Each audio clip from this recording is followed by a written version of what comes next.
So guys, I thought I'd do a very quick update. I get asked this quite a few times on my videos. How do I set up a wheel in the game? And I first of all say you need to make sure your controller, your joystick, anything like a steering wheel and stuff like that, make sure it's set up in Windows first. Make sure it's all up to date. I know some people can't be bothered with that, but if you don't do that, you are going to have problems.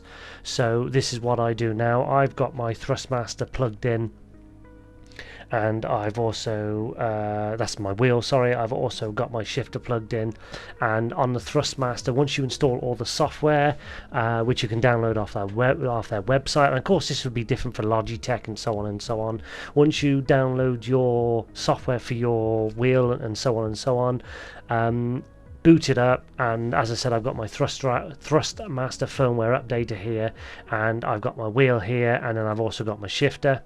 And before you could have them both plugged in and you can do the update individually, but now you have to unplug one, so it's only got one of the others here, and then you can do an update.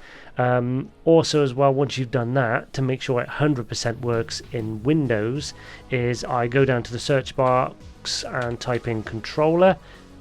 Where are we? Control panel, and then it will boot up the game controllers panel, and again you can see them both in here. And then to either calibrate them or just to make sure everything is working, just click on properties. It boots up this. I'm turning my steering wheel, I'm pressing the accelerator, brake, clutch, so on and so on, to make sure everything's working.